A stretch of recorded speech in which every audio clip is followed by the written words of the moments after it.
sebagian orang memberikan pernyataan yang berupa pertanyaan. Mereka mengatakan, kalau ilmu tajwid adalah ilmu praktek, terus buat apa para ulama nulis kitab? Mereka beranggapan karena para ulama itu sudah menulis kitab, maka berarti kita, kaum muslimin, itu tidak perlu ribet-ribet untuk datang ke guru, tidak perlu ribet-ribet untuk bertalaqi, tidak perlu ribet-ribet untuk bermusyafahah, apalagi dikoreksi, dalam tanda petik, disalah-salahkan oleh gurunya, begitu ya. Jadi mereka beranggapan, atau sebagian di antara orang masih ada yang beranggapan bahwa ketika para ulama sudah menulis kitab, maka ya tinggal dibaca saja, kemudian dipelajari secara otodidak, kemudian dipraktekkan.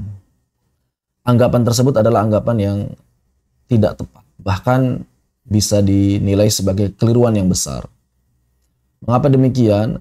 Karena kitab-kitab yang ditulis oleh para ulama itu tidak memiliki suara, sehingga butuh dipraktekkan bagaimana akurasi pelafalannya. Kalau memang kita tetap harus datang kepada guru, terus buat apa para ulama menulis kitab? Apa jawabannya? Jawabannya adalah untuk menjaga kaidah-kaidah baku. Untuk menjaga kaidah-kaidah baku supaya tidak dilupakan oleh generasi berikutnya.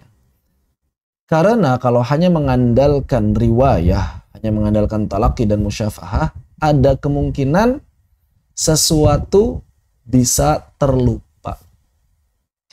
Ada kemungkinan bahwa sebagian kaidah terlupakan. Oleh karena itu para ulama menulis kitab. Untuk apa menulis kitab? Mereka menuangkan hasil talaqi dan musyafahahnya dalam kitab tersebut. Oleh karena itu para ulama mengatakan bahwa ilmu tajwid adalah ilmu riwayah dan diroyah sekaligus. Disebut ilmu riwayah karena pembelajarannya mesti talaqi dan musyafahah, berhadap-hadapan dengan guru. Ya kalau zaman sekarang mungkin bisa online.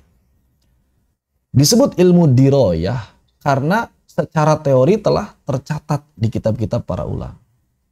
Tapi bagi para pemula, jelas kebutuhan mereka terhadap guru jauh lebih besar daripada kebutuhan mereka terhadap buku atau terhadap kitab. Makanya guru-guru kami, para ulama tajwid dan qiraat, kalau ditanya kitab tajwid apa yang paling bagus buat pemula, maka rata-rata para ulama mengatakan apa? Guru yang mutqin. Itulah kitab terbaik bagi para pemula.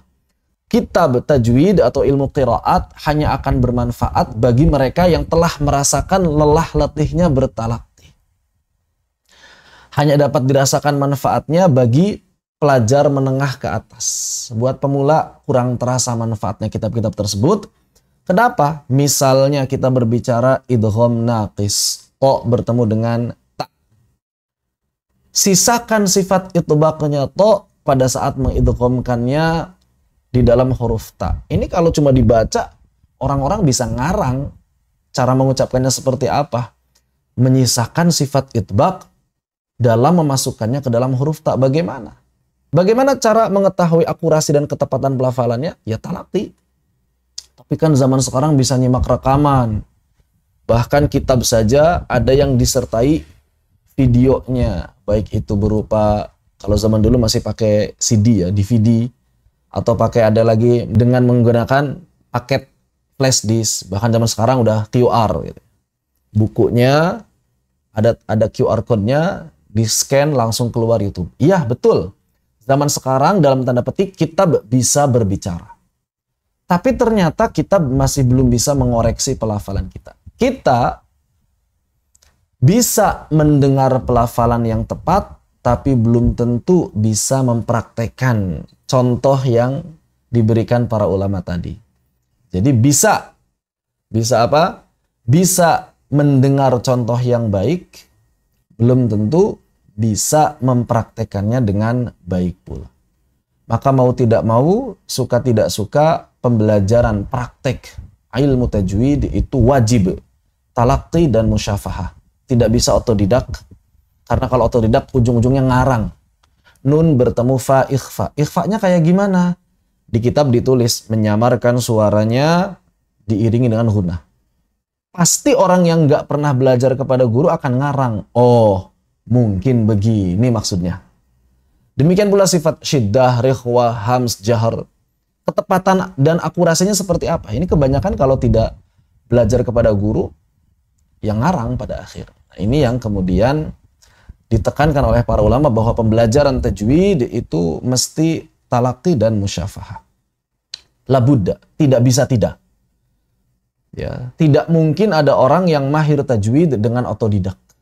Kalau mahir secara teori mungkin, tapi mahir secara praktek tidak pernah memungkinkan. Tidak mungkin orang yang tidak pernah belajar kepada guru bisa mendapatkan akurasi pelafalan yang paling fasih. Tidak. Begitu. Wallahu ta'ala a'lam.